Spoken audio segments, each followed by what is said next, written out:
Hi, welcome to our first Informed First Friday meeting where we do a deeper dive on various topics. And we're going to get started on industry and competitive analysis through the AI lens, because this is a question that many folks are having right now, is how do we understand the environments in which we're working in? And with CI as my background, this is a natural place to start. Also, I noticed too that many of my colleagues in practice are still very much locked into the way that we've been traditionally looking at industry and competitors without necessarily applying an AI layer in these considerations. And it's no surprise to you to hear that that AI is disruptive. Now, in some sectors more than others, so perhaps it's not affecting yours as much as as others, and maybe you're in the midst of it as well. And there's certainly more to come. So it's important for us to be armed before we're having to really grapple with some of these and to understand what it is that we're looking for as we're picking up signals. So for this particular session, I want to touch on some key considerations to just kick start our adaptations of the traditional models. We won't have time to really delve into the breadth and scope of different models that we use. So I'm just going to really use the Porter's Five Forces model and just SWOT, Four Corners, as a reference. To help illustrate how the AI lens, adding the AI layer, can work for you. And then we can certainly do deeper dives in future sessions if you want to look at other types as well, as well as maybe some other quantitative aspects. And I'm assuming that you do have some experience in using these models since they are fundamental to CI and to just industry and company analysis. But if you do have any questions, feel free to reach out to me. I'm happy to clarify because I know that maybe have also just kind of stumbled in here as well. And so here it's really important that we consider practices, but not just that, but mindsets and our perspectives, which is why we're looking at this through the AI lens, because this really will require a shift in the way that we look at our environment from the way that we may be accustomed to. And so, and some of you have heard me from from last month, talking about that in our last month's sessions, and we'll probably do a deeper dive into some of the mindset piece as well at some point. The focus here today is on analysis, so we're really not going to touch on how we gather the research or software that we might use, even analytical software. This is really about just frames at this point to get us started. So with this. Well, through the AI lens, a lot of folks are seeing this through some fog. Some folks believe that this is a hype. Some folks think, well, this doesn't affect my industry, and so I hope to shed more light on this, to say that there are elements of hype to this, but this is very real in the changes that I'm seeing and the clients that I'm working with. And sure, some industries perhaps are lagging in AI adoption than others, and we'll see for good reason in many cases, not just blind spots necessarily, but and also functionally as well. Some functions are further ahead, for various reasons, and we'll see that also.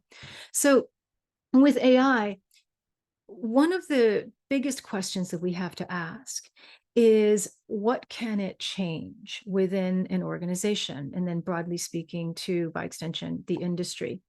And so one of the biggest barriers to AI is the fact that it can be significantly disruptive, not just to entire industries, but to organizations themselves.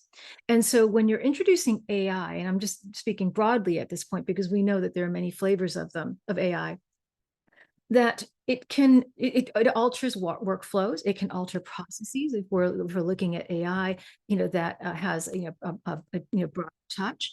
We're also looking at changes to policies internally, and folks who have been paying attention to trust and safety. That's one aspect, but certainly various types of policies just governing all the other workflows, processes, and systems, and then rules as well. Formal and informal rules of engagement, including regulations. So I call that out, as you see here, and then systems themselves. And that's one of the bigger pieces, because that really does encompass all the rest of these, really. And so when we're looking at AI and how AI will affect competition and also by extension the industry, we need to be looking at these different facets to understand what types of barriers exist, what it can enable, what returns there can be, and also just generally how disruptive it can be. And so these are the types of considerations that decision makers have in bringing AI into an organization, or for certainly wider spread adoptions. And so it's very important that we have this in mind, because I noticed that when folks are analyzing AI, that sometimes they either skew skeptical, or perhaps maybe they're very excited, and they don't necessarily get anchored in the pragmatic aspects of AI adoption, and that very much governs whether or not AI gets adopted, when it's adopted, how successfully it's adopted within an organization. So we have to have this foundation before we even begin. And so thinking about our tasks and roles and various teams and programs, and the pace, scale and amplification, from all of these moving parts, that are in this circle here, becomes vital. And so, having said that, we need to understand too that when organizations are adopting AI, they're really considering AI along 3 different categories, perhaps not intentionally. But when we start to look at the landscape of AI adoption, this is what we see, and so this is really governed by the different types of outcomes, industry scope, ease of adoption, from the previous slide, as I mentioned, whether or not there's friction in any of those different aspects of change, the scope of impact, whether or not it's localized within the organization, or it's more broad-based, and then the various timeframes. So the first one is more concentrated, and it's basically the point level, a point adoption of AI. And so when we're talking about AI at the point level, it's really looking at AI that supports a specific task. And so if we are talking about AI at point, these are applications in which we are trying to enable specific tasks, say, on a manufacturing floor. So perhaps robotics with AI, that's for a particular function. Now, to bring it home to most of us, if we're looking at, say, generative AI, the point application to generative AI could be when you need a translation tool and you're trying to translate one document to another. That's a point application. So these are much easier to adopt. They create efficiencies. They're certainly localized, and they can be direct substitutes to something else. So using the language translation example that I gave you, well, that means that you don't need translation software. Or I remember, even having an actual device, that helped me translate into another language. So it supplants all of that. So this is the simplest to adopt for the most part, but it has very local impact. So that's really point AI, looking at specific tasks, specific applications. And so we can see that this is happening across the board, especially with the advent of generative AI. And the use of the specific features of large language models, and now even multimodal models, as people get into visualization and audio. And so the next level up with AI adoption is the application layer. And this also provides cost savings and efficiencies. However, it's not just about a task now. It's really about, entire workflows and functions. So you can, even think, say, for example, if you need some, data-driven decision-making, for marketing purposes, it's not used for one specific task, but you're really trying to understand, say, the market or the customer base, in trying to see what types of behaviors they're engaged in to identify new opportunities. Well, there's a whole host of specific uses for that. So this is wrapped up into an application layer.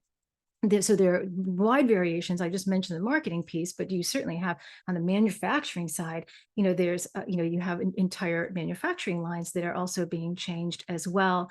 We're talking about customer service aspects of this too. So think functionally when we're talking about the application layer. And there is moderate impact to the organization at this level. And so we actually have quite a bit of application adoptions in organizations even before the advent of generative AI, where organizations have been using, prediction tools, prediction analytics, and many of you, as Kelly had mentioned, when you might have heard us chatting before the session started, that we are surrounded by this. If you're using, Amazon or Netflix or these types of tools, they have been using application layer AI to predict our behaviors and provide recommendations to us for some time. So that is an example of that. And then there's the most complex, which is the system layer. And this is where real value creation occurs. And so with we're really talking about how, AI moving beyond just a functional aspect, as in the application layer, where becomes more cross-functional, even at enterprise-wide. And this is going to happen actually at a more rapid scale, more rapid rate. As we see Microsoft, Office 365 Copilot being rolled out, there are companies that are already using it as beta testers. And this is basically a game changer, because for those of you who are familiar with it, this is enabling organizations, to be able to, generate various products from just what we do day to day. So when it comes to scheduling meetings, that's automated in this system, and the meetings themselves, are automatically transcripted, summarized, and the content can then be converted, this is the generative AI piece, into new products, PowerPoints, reports, and so on and so forth. So this cuts across a number of different functions in the organization. And so that's just one example, right? Google AI, for the workspace, that's another one that's a more recent addition. And even Zoom is getting into the act. We're on this platform. They've got Zoom docs now. But for those of you who have Zoom accounts, that I think the fee-based ones, they allow you summaries of your events and meetings now. And so they're expanding into that space. So that's one example of system, but this gets very sophisticated as well. Not that this isn't already sophisticated, but think about digital twins. Digital twins are already being used in manufacturing, and in some cases also in customer profiling.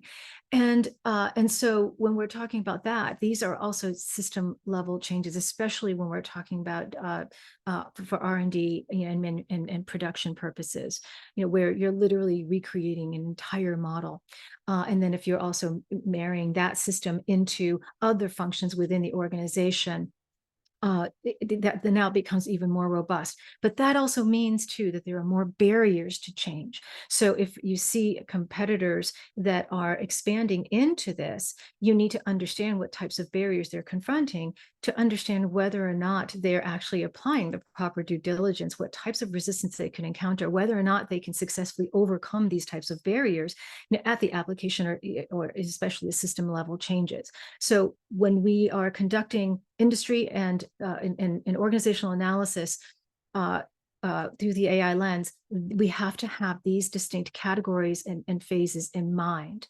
And so think about this too from the standpoint of your own organization, where you are in terms of the point AI adoption and applications, application and system level. And you'll see that there's probably a whole lot of, there are many more point applications and use cases and application use cases going on than actual system wide. But like I said, the system is going to change, because with the advent of enterprise wide productivity tools that are being generated by these large players, in the large language model, and also in just enterprise software spaces. This will be something that we'll be seeing, even if you aren't necessarily in a manufacturing space, or in any other type of spaces that are producing products. Even on the services side, you're going to see that very quickly. So time is a factor in this. And so in the foresight work that I do, we're always looking at time horizons. And so adding that time dimension, it becomes important too, because you can start to even project different types of adoption rates for these types of technologies, if you're trained on a specific competitor, or even looking at this industry wide, whether or not you're looking at your own industry, or perhaps a supplier's industry, or perhaps even a buyer's industry, or perhaps even an emergent one. So as we look at this, consider these three dimensions. Some of you may be familiar with this particular AI landscape chart that I presented last week, and you can see that this is created by Firstmark, and they do this on an annual basis. They basically just lay this out, all the different players, and they categorize it. And so I find it very useful to apply those three phases, or those three aspects, the point, application, and system, into the clusters to help me organize what it is that I'm looking at just on the AI space. And so you can identify the key players, for applications. And you can see here that they're not necessarily grouped, right? Because some of these applications are enterprise-wide, some of them are focused more on specific functions and so on, say, financial services or healthcare. And so if you can use a tool like this and apply this layer, it's an organizing tool, right, to help you with your frame, but it also helps you be able to focus on specific types of potential partners, of the competitors that you're looking at, in these different spaces. And so here are some system-wide tools. And it's not to say that one company can't appear, right, in more than one location, as you can see with with Google, for example, right? They tend to appear. Microsoft, they tend to appear in a number of different spaces, application and system as well. So I like to use this tool, as an organizing tool, as a focus tool, just to help sort things out. But this idea of point, application, and system is also really valuable in helping us understand the changes that we're seeing. And because we have our participants here, across a number of different sectors, I won't focus on any particular one except artificial intelligence, because we're all steeped in it. And so here, and this is dated already, so so don't quote me on this, but what this table shows is that we have an artificial intelligent product or service, and I outlined various types here, from DeepMind, Chinchilla, it's a language model, DeepScribe, GitHub Copilot, which is a Microsoft subsidiary, Google, and in its various incarnations, and so on and so forth. So these are the large language models and platforms.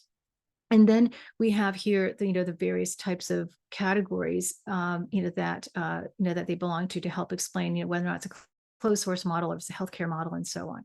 The versions, release date, adoption rate, and then the AI category. And this is really what I want to focus on here, where by identifying which of these have system level or application level impact potentially, it helps me sort out what it is that I'm looking at, and then also more granularly which sectors they mean to target.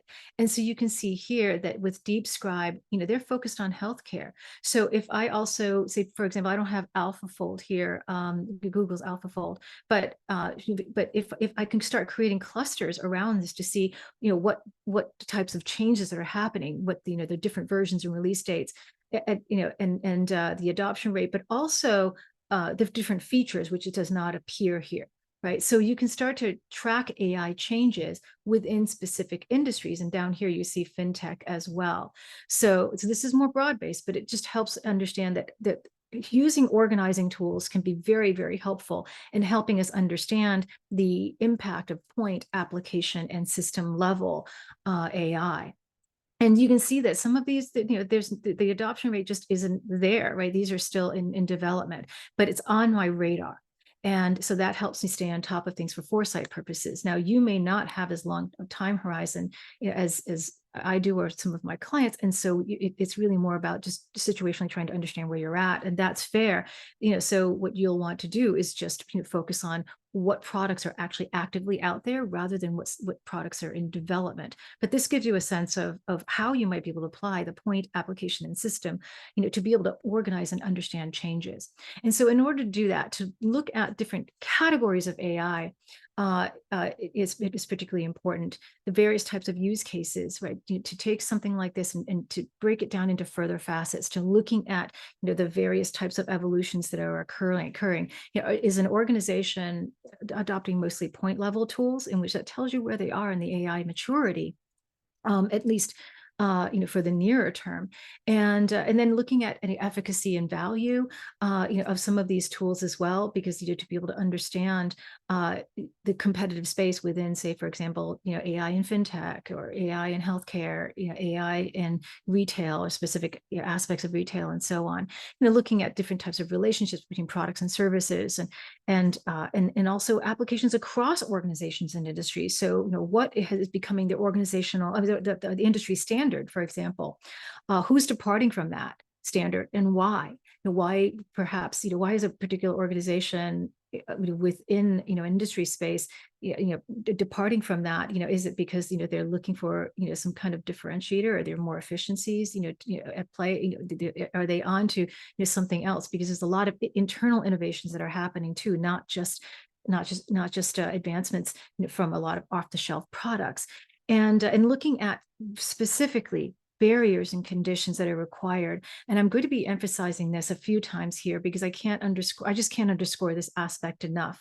It's not just a matter of looking at AI in general terms, but really looking at how it's affecting pricing and costs, the learning curves that are involved in that, not just in terms of the AI development and design, design development and implementation, but also looking at how you might transform systems and how the various individuals in that system need to also learn to adopt these tools.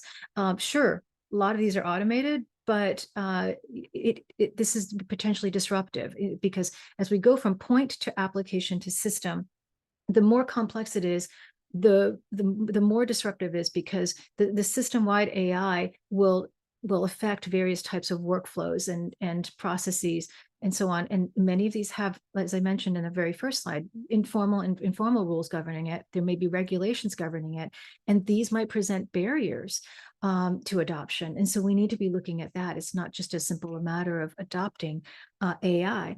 And in healthcare in particular, we can see that because HIPAA laws, for example, but also insurance and billing and so forth. It's not just a matter of saying, hey, we can just a healthcare delivery institution like a hospital would be able to just plug in an AI system.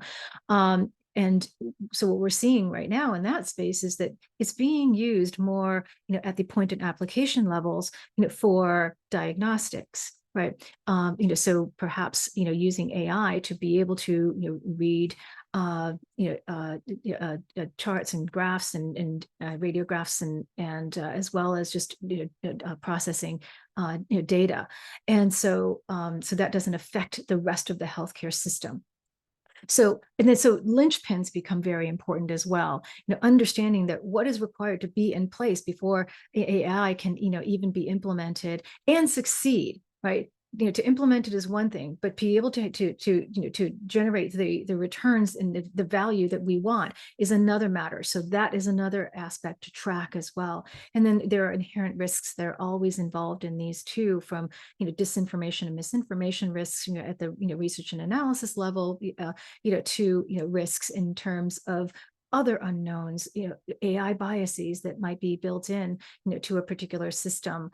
And we're not even talking generative AI, right? These could be other types of systems, predictive analytic systems, and perhaps, even, robotics and so forth. So these are all the various dimensions that we need to consider as we go. So looking for patterns becomes important. And and so what we're seeing right now is an increase in enterprise commercial cross-sector AI. So we are definitely moving from point to application to system level. We're also seeing an increase in application level within various sectors as well, and just generally widespread adoption. But that does not mean success. It means that we paying attention to the space, but we have to apply all the different considerations that you see in the box in gray, and in even specific ones to your own industry. So I also want to note too, the transition that we're in right now, going from narrow AI, which is where we've been so far. So narrow AI is basically various AI tools that have been created for specific point and applications. And so these are very distinct, they pretty much stay in their lanes.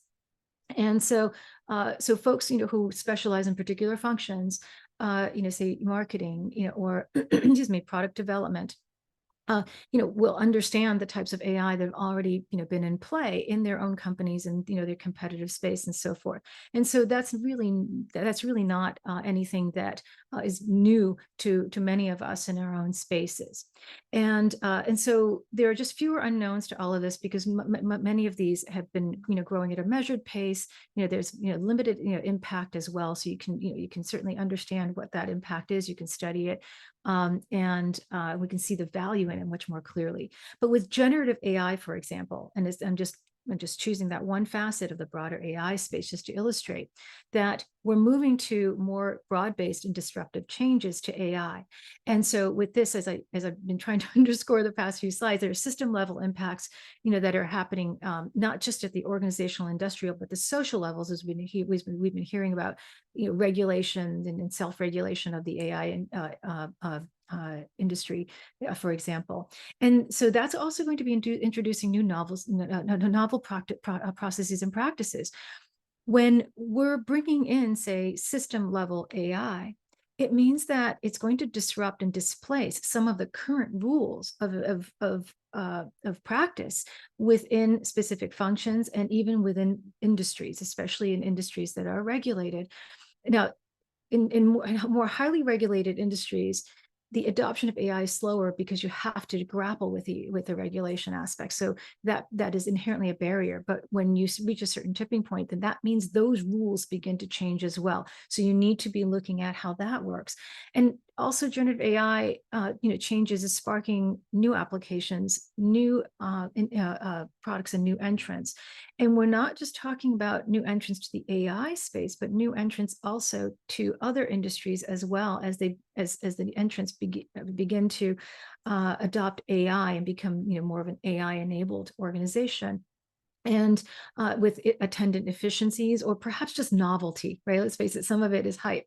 So we have to recognize that as well. But there will also be new and substitute industries as a result of that, because generative AI is also helping to create is also helping to create software more efficiently as well. And so it's helping people code.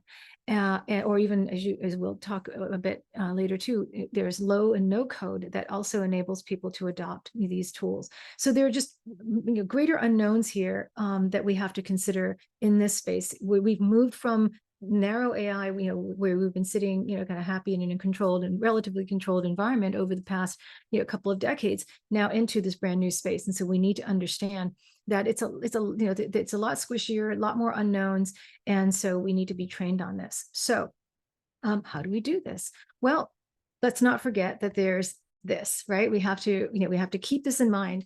The point, application, and system level. So when we're looking at AI adoption in an organization, in industries, identify first and foremost, are we looking at at a local, localized adoption, or are we looking at application level or system level, and what that entails? What's the scale and scope of it? Who is involved? What sort of outcomes are there? What types of attendant barriers there are? What types of assumptions there are too? Because there are people diving in headfirst into this without necessarily understanding, well, what we're seeing on the screen, but also they're not necessarily thinking through, the various issues that they have to overcome in order to create a successful AI initiative, but also a successfully sustained one. And so here, what I think is very important too for us to think about is, there's different specific tasks and functions that are impacted. And this is just a selected one, and just near-term ones as well, where let's keep in mind the different types of enterprise level. And most of these at this point are productivity and efficiency-based tools and insight-based tools. So for example, in addition to Microsoft 365 Copilot that I mentioned, and Google's AI, Vertex, and other tools, that are meant to be more broadly supportive of productivity. There are now, or there have been, but it's certainly expanding. Industries are looking to derive more insights at the enterprise level as well. So they may be engaged with larger AI entities that create bespoke AI. And so IBM, Palantir are two common ones. And so these are going to be activities that are really under the radar of most people, because we're not necessarily paying attention to that. Well, we don't even understand what goes on there. But IBM's Watson X, for example, they're helping their customers, organize, data lakes, data warehouses into data lake houses, to clean up their data, to organize their data so that their AI layers can penetrate the enterprise itself and not just stay at the application level. And so many ways to do this. And I think there is a specific product that they have, Watson X, that they're promoting, in this area. But there's certainly many other players that are competitors in this space, that they're basically helping to create custom AI in the organization. It's not just turnkey, for the entire organization. And so some of these may be focused on more application level for sure, but also going cross-functionally, because when we're talking about leveraging data lakes and data lake houses, now we're looking at trying to combine the data across different functions to newer insights. So it becomes very important for us to think at the enterprise level and how organizations are applying AI in this way. And then there's also the augmentation aspect. And so that is more of the point and system level that we've just been discussing. And so I just outlined some different facets of this here. We don't have to go into it because I'm sure this is self-explanatory, but just keep that in mind when we're looking at organizations in this space.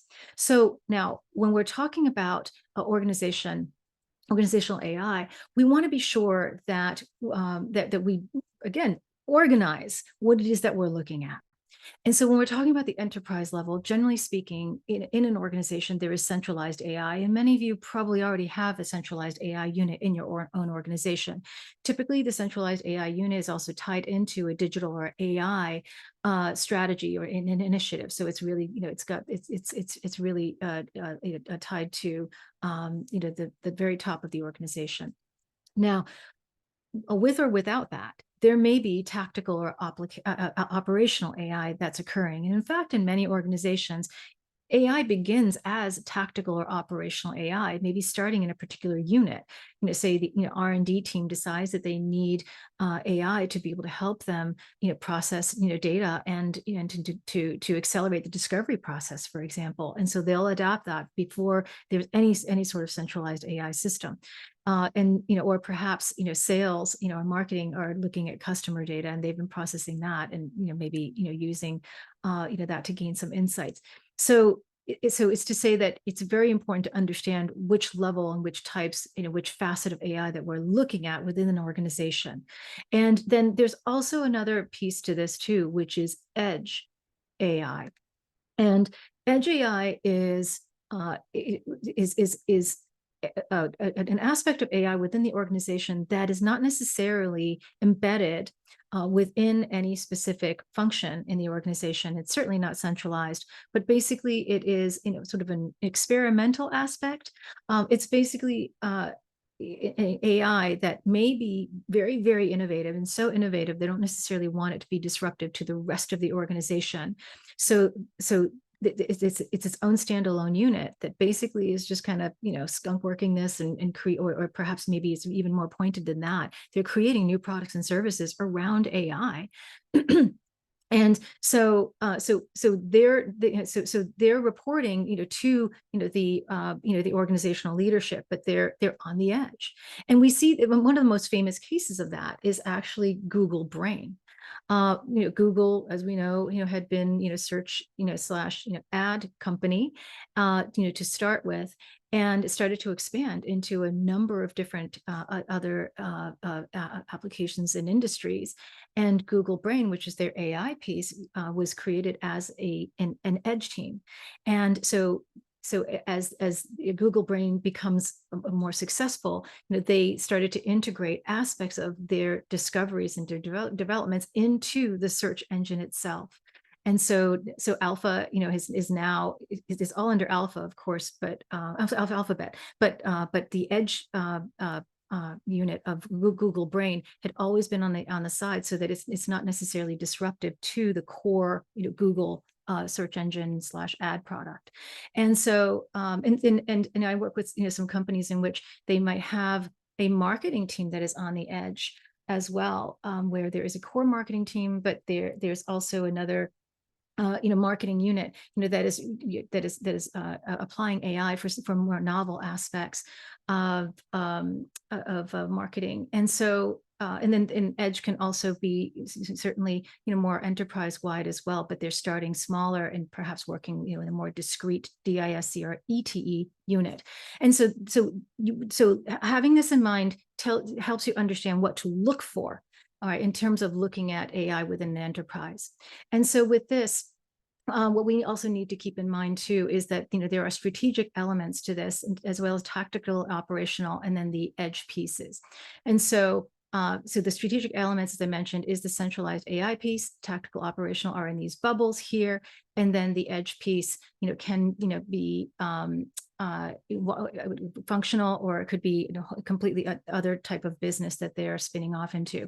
And so I've outlined for you in the yellow box some things to look at, for some of these. So for example, with the edge, to look at which functions or business, are they focused on, who are the sponsors they're reporting, what teams are involved, because there might be dotted lines to other parts of the organization. What is the strategic purpose of the edge initiative? And then the funding and the investment, because do they have outside funding as well, with an external partner, or is it strictly internally funded? And so that's also important to think about. The rest of these are pretty much straightforward, so I won't go into that. But this helps us, I hope, understand what it is that we're looking at and looking for when we're looking at the organizational aspects. But we also have to consider, as you see up in the upper right-hand corner, the matters of alignment, whether or not these initiatives are aligned, with organizational strategy.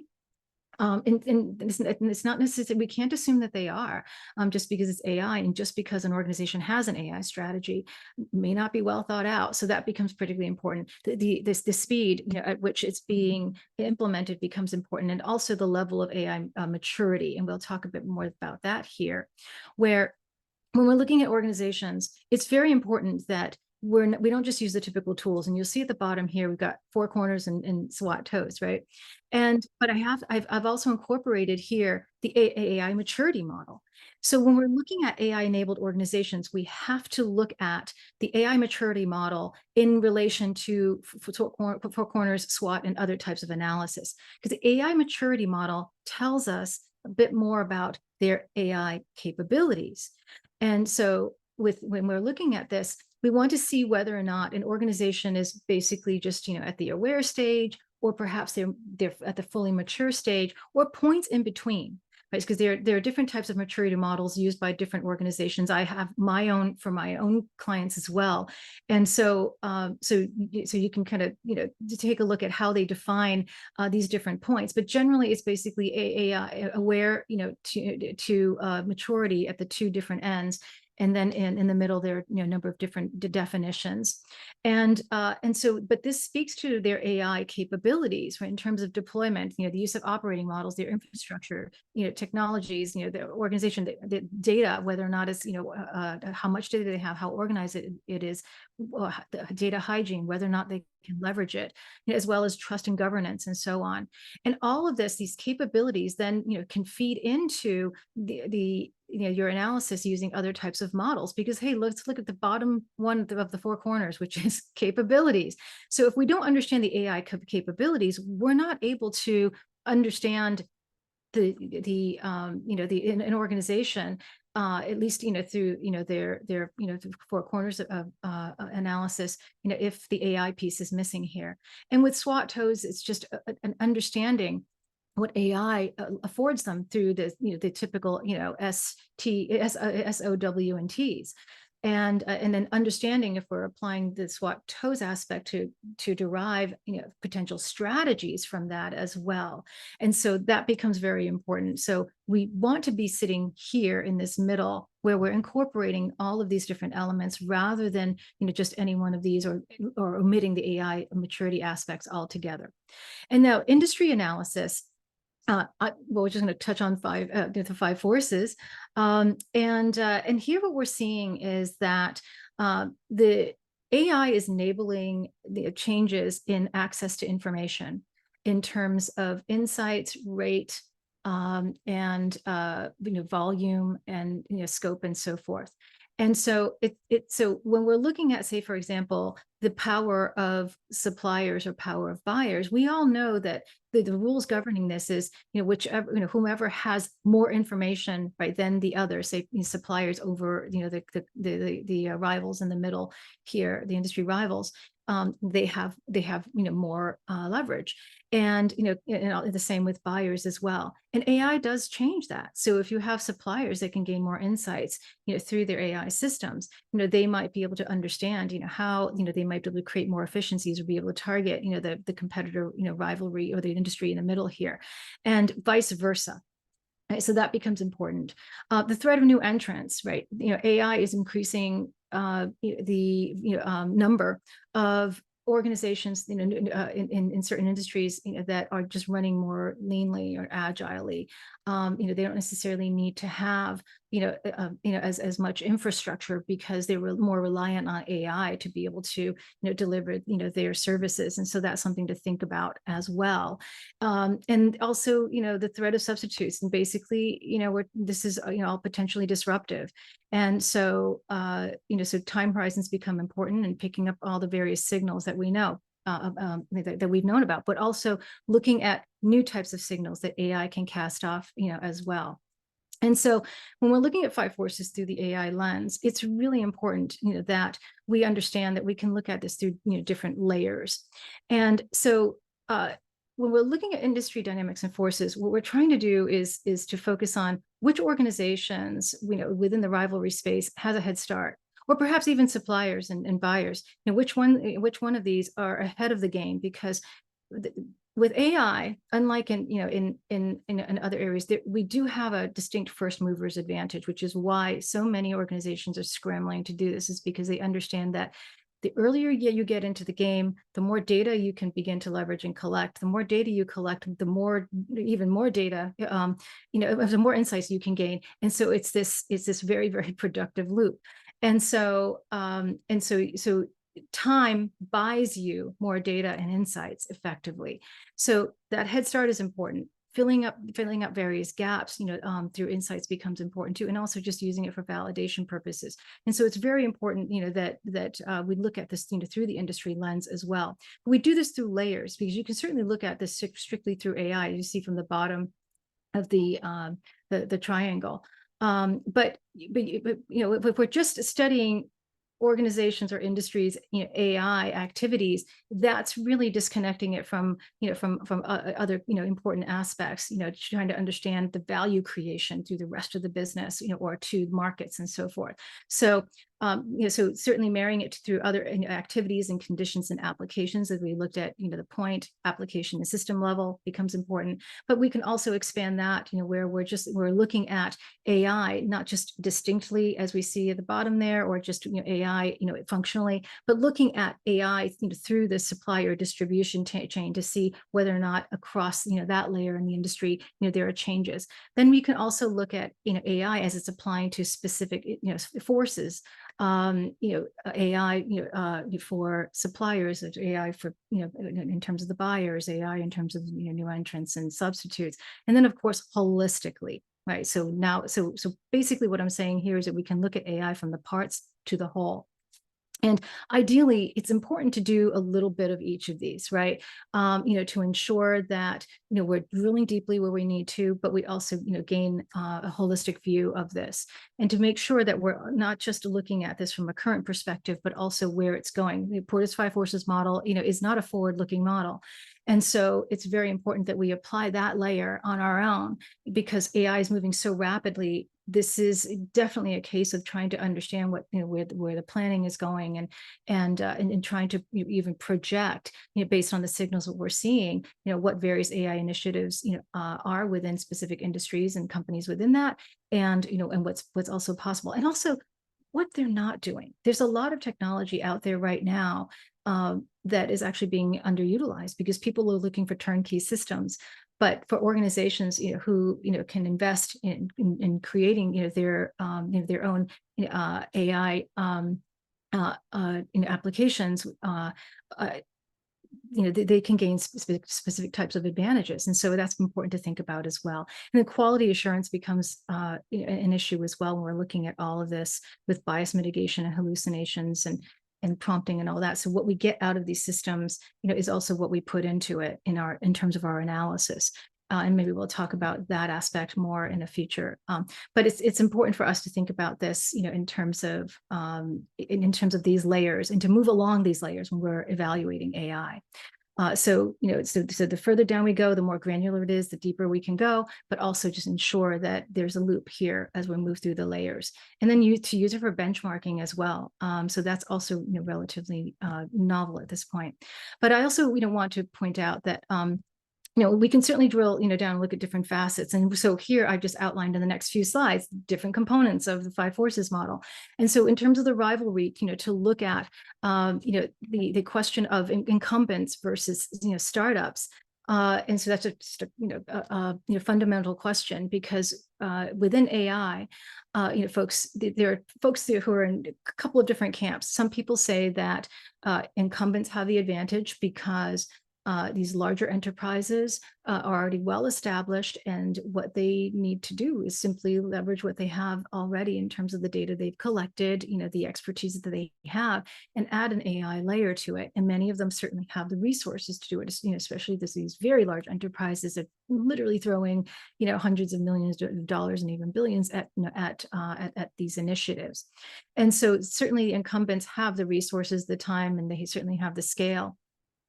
Now, other folks will say, hey, startups actually have the advantage, because they can be much more agile, they can be novel. They're not wedded to established, processes and systems and rules that are already in place. So if you bring in AI, it's not going to create a cascade of changes and disruptions within the organization, which is certainly a fair argument. Now, what it comes down to, though, really is, which industry are you in?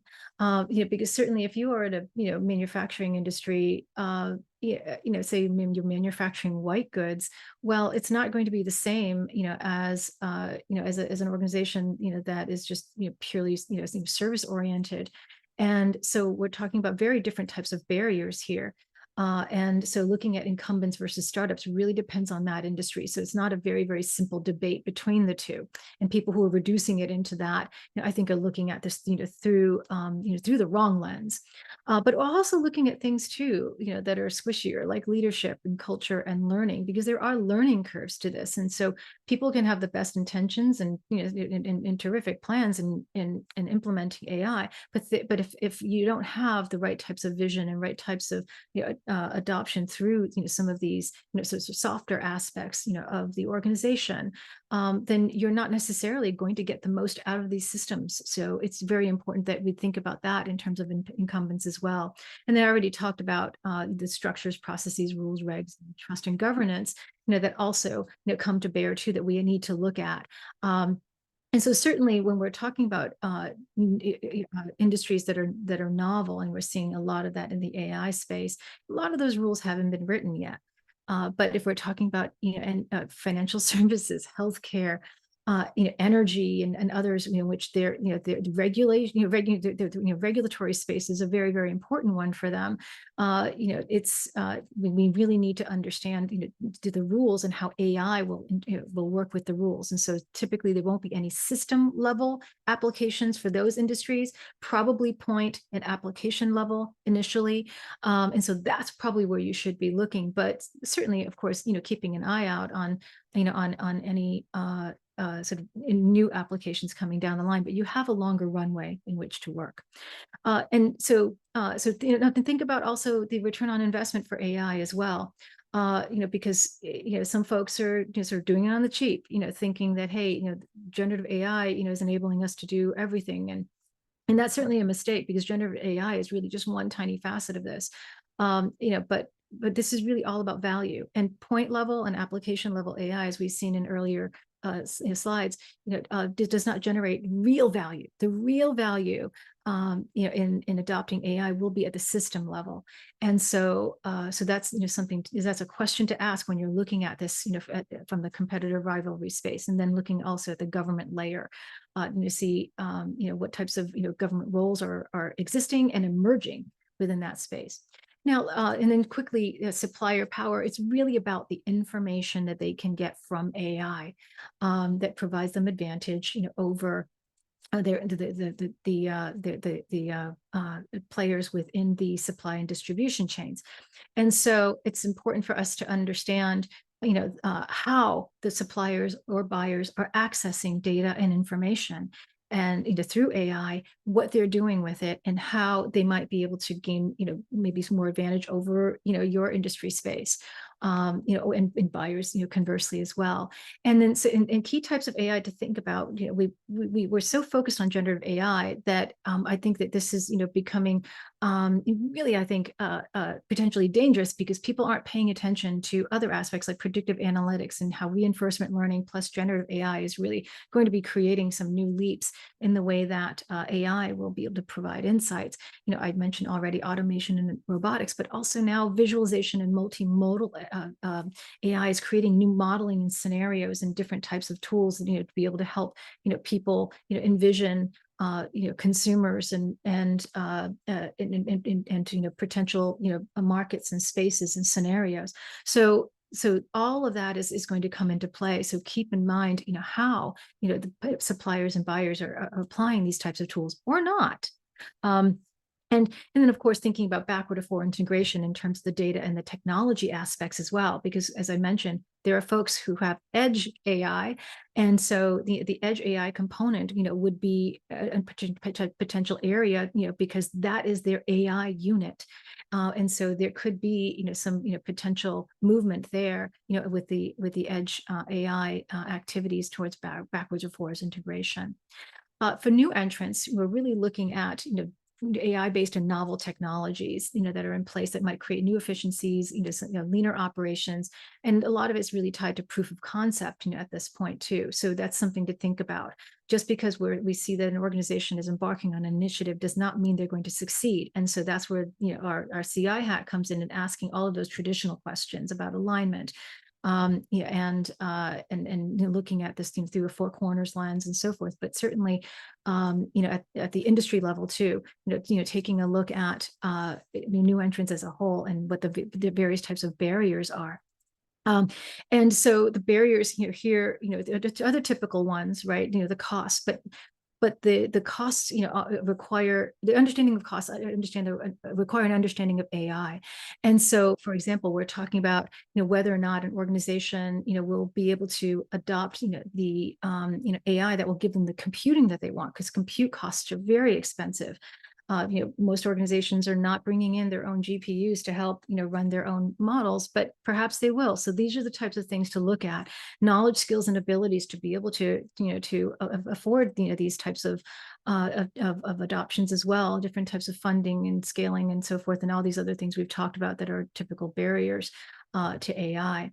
And also, think about too, whether or not, there are, internal and external, barriers, within organizations. But for the threat of new entrants, they don't suffer the internal barriers to AI that the incumbents do necessarily, because they don't necessarily have the established processes that could be disrupted, or the established systems that could be disrupted through AI adoption. So that's something to think about in terms of new entrants and what to look for. Substitutes, well, think about, various types of novel technologies, right, that might be potentially disruptive. And this is where foresight comes in, thinking about, keeping your eye on the horizon of novel technologies, looking at time horizons, the various types of scenarios that are in place, applying early warning and substitutes.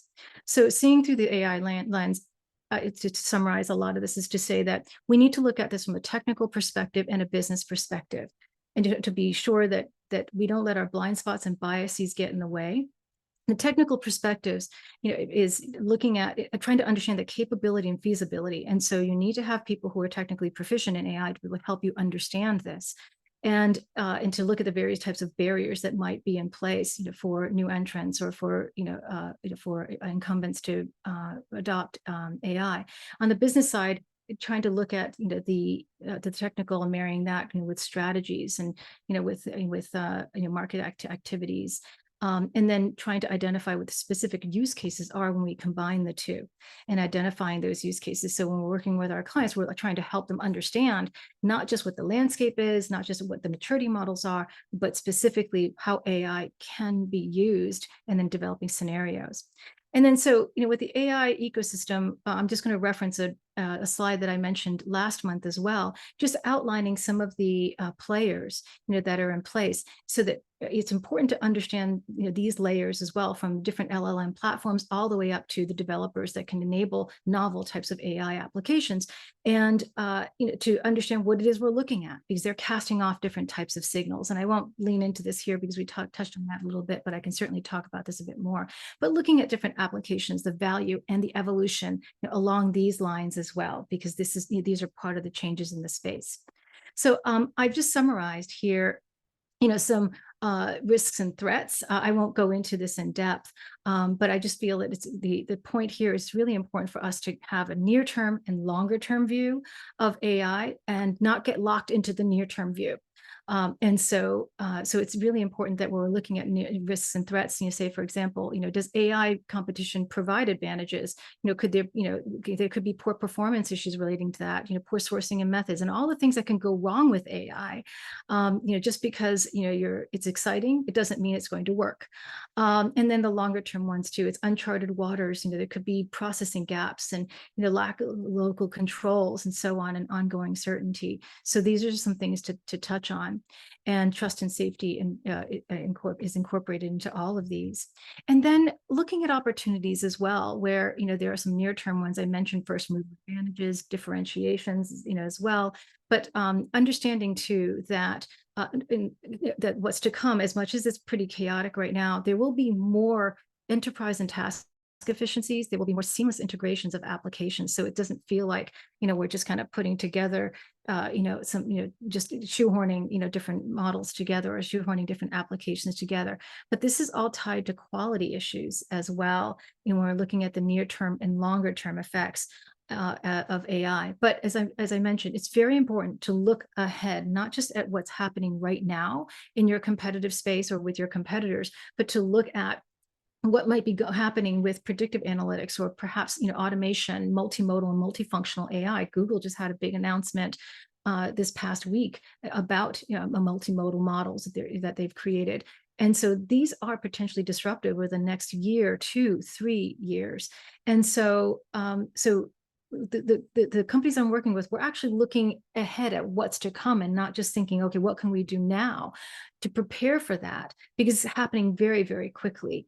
And we're also looking at intersections with in functions within industries as well, as well as with evolving rules and regulations. So keep an eye on that, and then keeping in mind too, which areas will have the greatest impact for your particular industry, or your particular set of competitors, your competitive cluster, and how. And then just to summarize too, some things to look for. It is about the data. But a lot of folks are under the misconception that you need a lot of data to be able to run AI. And that's no longer the case. Recent research over the course of the past year alone, just in the past 6 months alone, have found that they can create using some specific types of large language models, particularly, and I have in mind, some that they're based on Meta's Llama models, that they're able to actually generate some really good results using small data sets, and so that lowers costs. So don't be wedded to the old ways of doing things, and myths as well, because things are changing rapidly. Challenge the assumptions that we have had about AI, that we have had about industries, and then and consider the different types of AI. I mentioned generative, predictive, as well as visual types of AI. There's a lot of different types of AI that we need to consider, and so don't get locked into just the generative aspect, which has been dominating the headlines. And think about the method of development. This is actually key. I think many of us are thinking, well, turnkey is the way to go, but a lot of the developers, the service providers are still catching up. So the early adopters in this AI space are actually turning to developers to, as I mentioned, IBM, Palantir, and Google and others, to help them, create AI tools. And there are also the advent of low and no code tools. They've been existent, for quite a few years now, but now they're AI enabled. So basically these tools, enable you, to create point and application level AI, just, kind of filling in forms and dragging and dropping. You don't necessarily need to know how to code to basically create software that can that can create efficiencies for you. So that's something to think about. And then there's obviously hybrid, which is a combination of all of these. So think about that. Combining, generative AI and other forms are going to create more rapid advancements. But understanding the technology becomes really important, and also looking at various types of key hirings that are happening within your competitor space. Looking at specifically the types of development, the data scientists, and the types of skills that they're requiring can also help determine what aspects of AI they're developing. Are they still at the application level, or are they really looking at system level? Those are clues that are right there. So keeping your lenses clear as we wrap up. Well, the rules of the road. Got to know the terrain. If you're not an AI expert, and most of us here are not, it's really important for us, to become at least AI literate. And so understanding the types of AI and the range of AI and use cases becomes important. And if you're not there yet, and you need to move rapidly, well, bring in subject matter experts, bring in people who are already doing this, bring in people with technical expertise, and have them be a part of that team, of your team, and understand what you're looking at, the differences between strategic, operational, and tactical AI. And then be sure that you are also, gauging, the distance, looking at rapid developments versus foresight, right? So the near and longer term, to develop situational awareness, your roadmap, early warning, and so forth. And stay on top of developments too, to also help you, as I said, dispel some of the assumptions and myths. And this is one of the reasons why we're doing this on a monthly basis now, because last month showed me that there was just too much to cover, even if we're looking at a 6-month retrospective nowadays. And so we'll be doing this much more frequently, and travel with others, making sure that you build a team that has perspectives. So at this point, I'm going to stop the recording, and I'll just take questions for those of you who can remain. And I thank you so much for joining us. If you do have any questions, please feel free to drop me a line or a note. And as I mentioned in my last a couple of emails to some of you who have subscribed, we're launching basically this informed service where we're providing these webinars and also articles and courses and so forth. And so if you'd like to get more news on that, and also have articles on these land in your mailboxes, just drop me a note there. But you can also ping me directly as well. And for those of you who don't know who I am, because I just launched into this is my bio, so you can read about this, and I'm happy to answer any questions you have. So with that, I want to thank you very much for joining me. I'm going to stop the recording here to take some questions so that it's not recorded, and we can explore what it is that you want. Thank you.